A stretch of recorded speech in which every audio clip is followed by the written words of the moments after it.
Oke, selamat datang kembali. Di sini kita akan kupas tuntas topik-topik rumit jadi penjelasan yang ringkas dan jelas. Hari ini kita bakal gali lebih dalam soal dasar-dasar jaringan komputer. Pernah kepikiran nggak sih gimana ceritanya cuma dengan satu klik perangkat kita bisa langsung terhubung ke seluruh dunia? Nah, sekarang kita akan bedah keajaiban di balik layar yang memungkinkan semua itu terjadi. Untuk menjawab pertanyaan tadi, kita harus mulai dari yang paling dasar dulu. Apa sih bahan-bahan utama supaya sebuah jaringan itu bisa ada dan berfungsi? Ini dia nih, 6 bahan utamanya. Pertama, minimal harus ada 2 perangkat. Lalu butuh media koneksi, bisa pakai kabel atau nirkabel. Terus, harus ada aturan mainnya, yang kita sebut protokol. Setiap perangkat juga wajib punya alamat unik, dan tentunya butuh perangkat keras pendukung, kayak switch dan router. Kalau salah satunya aja nggak ada, ya udah, perangkat-perangkat itu nggak akan pernah bisa saling ngobrol. Oke, prinsip dasarnya udah dapat. Sekarang, yuk kita lihat langsung perangkat kerasnya, komponen fisik yang bikin semua ini jadi nyata. Koneksi fisik itu kan biasanya dimulai dari kabel ya. Tapi, ini bukan cuma sekedar colok dan nyala loh. Memilih antara kabel straight atau cross itu langkah pertama yang krusial banget.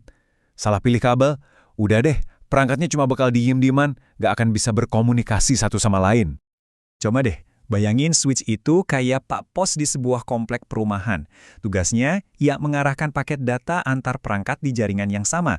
Dia yang memastikan data kita nyampe ke rumah tetangga yang benar, bukan yang lain, dengan menggunakan alamat unik yang namanya alamat MAC. Nah, kalau switch itu pak pos di komplek. Router ini nih kayak pusat sortir regionalnya. Dialah yang menentukan jalur terbaik buat ngirim paket data kita ke kota lain, alias ke jaringan yang sama sekali berbeda. Contoh paling gampangnya ya, ke internet. Kalau kalian penasaran gimana kabel-kabel ini dibuat, prosesnya itu teliti banget loh. Mulai dari ngupas kabelnya, terus nyusun kabel-kabel kecil warna-warni itu sesuai urutan standar, T568B di satu ujung, dan T568A di ujung lain kalau mau buat kabel cross, sampai akhirnya dikunci. Ini nunjukin banget kalau setiap detail fisik, sekecil apapun, itu penting buat bikin koneksi digital yang bisa diandalkan. Oke, perangkatnya udah nyambung nih secara fisik. Pertanyaan selanjutnya, gimana cara mereka nemuin satu sama lain? Terus, mereka ngobrol pakai bahasa apa sih?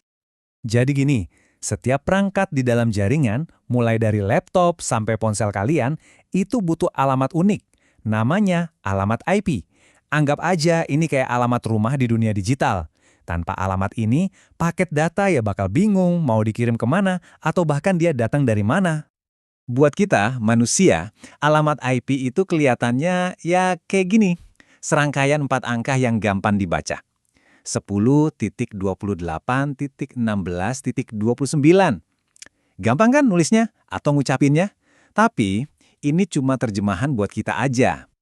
Tunggu dulu. Karena buat komputer, alamat yang sama itu kelihatannya malah kayak gini. Deretan angka 1 dan 0 yang panjang banget. Kenapa? Ya karena mereka cuma ngerti bahasa biner. Ini nunjukin banget kan betapa bedanya cara kita melihat informasi sama cara mesin memprosesnya. Terus gimana dong komputer bisa ngerti? Nah, mereka ini penerjemah yang jago banget. Mereka ambil setiap bagian dari angka desimal kita, terus diubah jadi kode biner. Seperti yang bisa kalian lihat di sini, setiap kombinasi unik dari biner itu punya padanan angka desimal yang kita kenal. Oke, jadi kita udah punya koneksi, udah punya alamat, tapi biar nggak rusuh dan kacau, komunikasi itu perlu seperangkat aturan main yang ketat. Tanpa aturan, pengiriman data itu bakal jadi kacau balau. Makanya, para insinyur menciptakan kerangka kerja konseptual yang disebut model. Yuk kita lihat 2 model paling penting yang mengubah kekacauan ini jadi komunikasi yang rapi dan teratur. Yang pertama, ada model OSI. Ini tuh kayak buku panduan super lengkap dengan 7 lapisan yang memecah proses komunikasi jadi langkah-langkah kecil. Bayangin aja proses ngirim surat. Mulai dari nulis suratnya di lapisan aplikasi, masukin ke amplop di lapisan presentasi, sampai dikirim lewat sistem pos di lapisan-lapisan bawahnya. Setiap lapisan punya tugasnya sendiri-sendiri. Nah, ngapalin ke-7 lapisan ini kan lumayan PR ya.